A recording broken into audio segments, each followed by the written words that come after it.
Today, my daughter and I are going to be making bath bombs.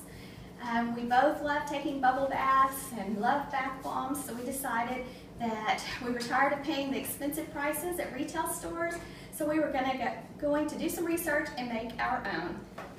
Today, I'm going to share with you our do-it-yourself bath bomb recipe. We have everything measured out, and basically, you can get things at Walmart.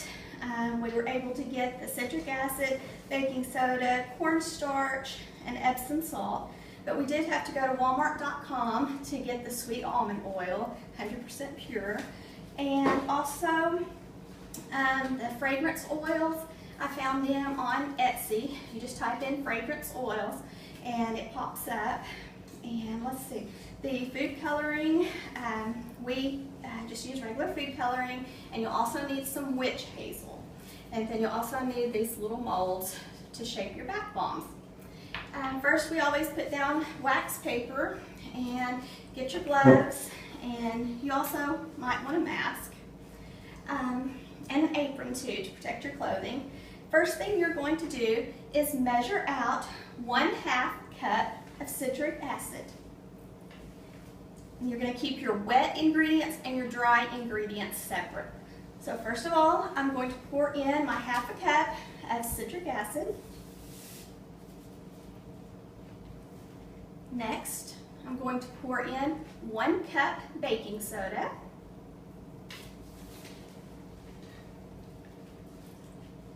Next, 1/2 cup cornstarch.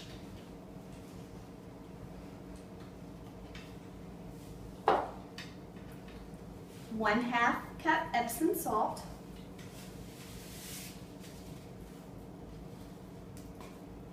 And I'm going to also use 2 tablespoons of almond oil.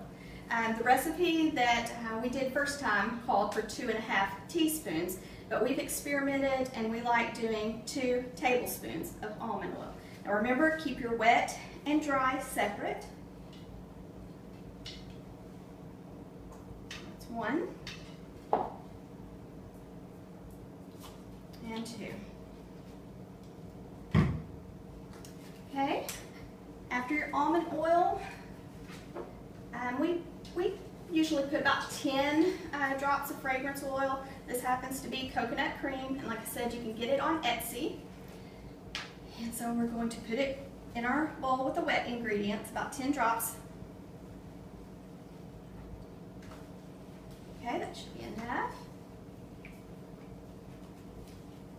Okay, and we're going to add a few drops of food coloring. You don't want your bath bombs too dark. You want to keep them pastel colors because you don't want to stain your bathtub. So I'm going to put a few drops, and you can always add a little more if it's not coming out the shade that you really want. Okay, so we put the almond oil, fragrance oil, food coloring. The next thing is witch hazel. Some people use water, but we prefer to use witch hazel. And from what I've read and what my daughter and I do, it's easier for us to spray the witch hazel in after you mix the wet to the dry.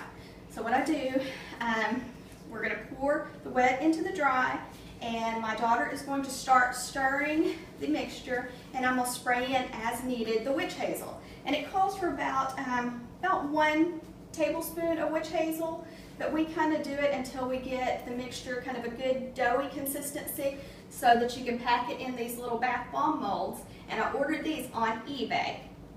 You can also get them on Etsy. Okay, sis, would you come in, please?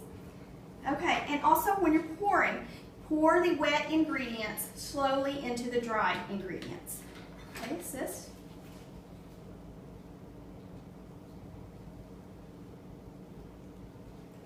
If you do not pour them slowly, it could cause your bath bombs to be kind of grainy and not smooth, pretty consistency.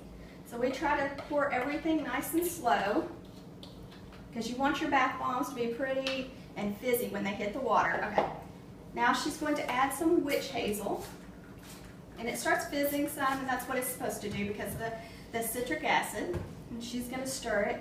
She usually uses her hands. That's why we have on gloves. So go ahead and you can use your hands and Just tell me when you need some more witch hazel. More. And I just kind of sprayed it like that. And it's nice to keep the powder down if you want to wear a mask, and also wear an apron and gloves while you're doing this. Need more? So it takes just a little bit to get this mixed to the consistency that you would like. And then after you get it mixed to kind of a doughy mixture where it sticks together good, then you're ready for the molds. More.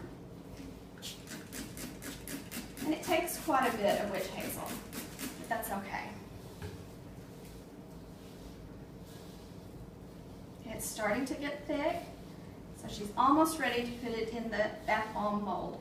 Sometimes they're also called cake pop molds. You can get them in metal, stainless steel, plastic, and the prices vary on eBay and also on Etsy. You can probably get them at like Hobby Lobby or Michael's, but I haven't checked there. Okay, ready to try putting it in a mold? Okay, so she takes it first and packs it in half, presses it in, gets her other half, makes it full, presses it completely in, and then usually you need to let yours sit for 24 hours just to dry. But she's going to go ahead and pack it and show you how they look right now. But like I said, usually they sit for 24 hours before we use them. And when you drop it in the bathtub, it's going to fizz. Ooh, how pretty. It's going to fizz and make your water beautiful, a light, beautiful shade. And you have all your almond oil, your essential oils, and fragrance oils, so it makes your bathroom smell wonderful. Again, the recipe is 1/2 cup citric acid, 1 cup baking soda, 1/2 cup cornstarch, 1/2 cup Epsom salt, about 2 tablespoons almond oil. You could also use olive oil, 10 drops fragrance oil, 5 or 6 maybe drops of food coloring, just to your preference, and about a tablespoon of witch hazel, maybe a little more. And just make sure you pour slowly, wet into dry. And just add witch hazel to your mix if needed, as you need it. If you liked this video, please give us a thumbs up and subscribe to our channel. Thank you for watching.